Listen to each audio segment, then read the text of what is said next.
What happens when a century-old home refuses to disappear and instead becomes the canvas for something entirely new?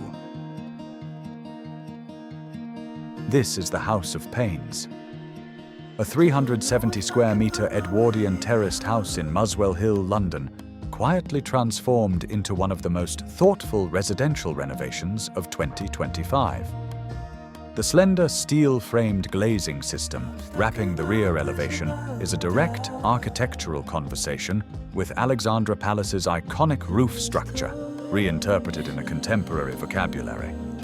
The same language carries through to the dormer windows, giving the rear facade a coherent, almost skeletal rhythm. An exoskeleton of glass and steel that is at once industrial and delicate.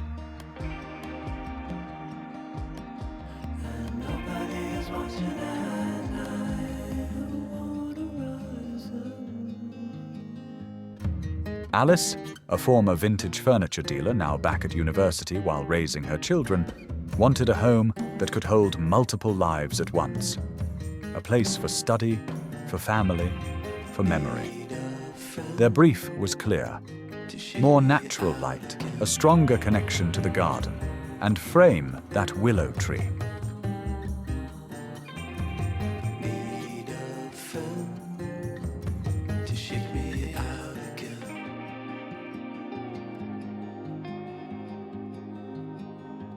The original house had a split-level layout, a quality many renovations would simply eliminate in favor of uniformity.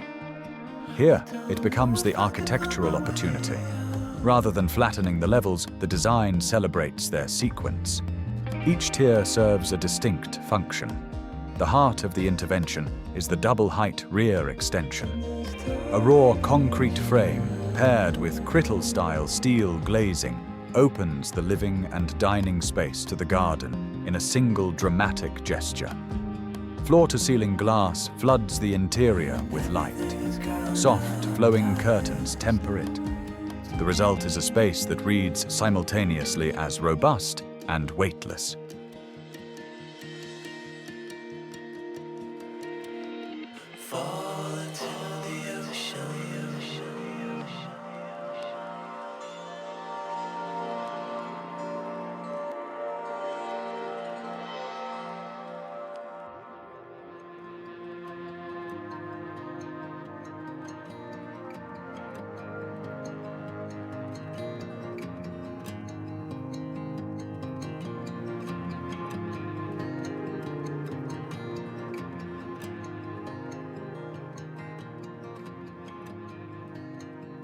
Let's talk about materials, because in this project, every material choice carries meaning.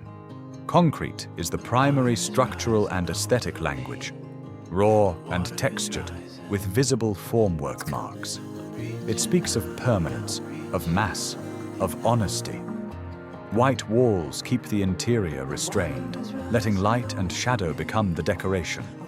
Original timber beams retained from the Edwardian structure, period cornicing preserved in the front rooms, encaustic tiled floors left untouched. These aren't decorative gestures. They are the architectural memory of the house made visible. The kitchen splashback, inspired by the decorative columns of Harrods' historic food hall. A quiet, personal nod to London's architectural heritage, the kind of detail that makes a space feel authored rather than assembled.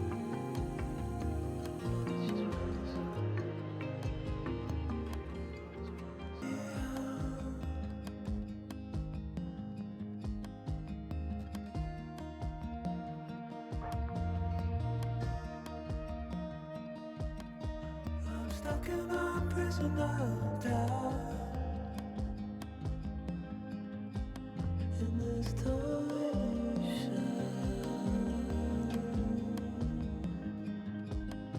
and everything is growing up tight. There's no room to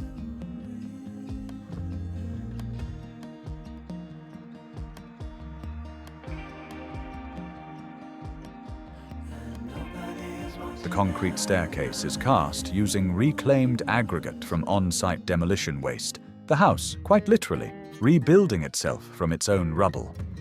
The original fabric, beams, cornicing, tiles, was retained not only for character, but to reduce embodied carbon. This is what genuine sustainable renovation looks like.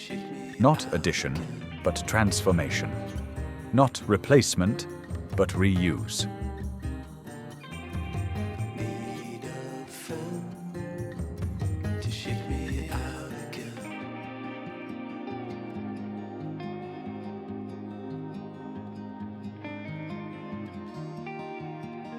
The project succeeds on many levels, but it raises a few questions worth sitting with. The exposed concrete aesthetic, driven by the client's preferences, is bold and confident. Yet in a conservation area, it introduces a material tension that some may find jarring from the exterior. The steel exoskeleton reads as a respectful dialogue with Alexandra Palace, but is raw concrete the most contextually sensitive choice for the interior language of an Edwardian home? Or is that precisely the point, the tension itself becoming the architecture?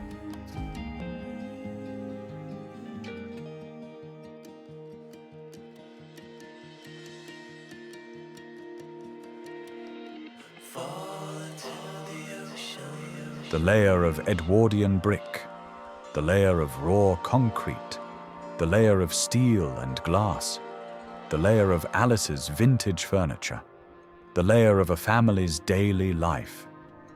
In architecture, we call this a palimpsest, a surface that has been written on, partially erased, and written on again. The old text still showing through the new. This house doesn't hide its history, it wears it. Leave your thoughts below. I'll see you in the next one.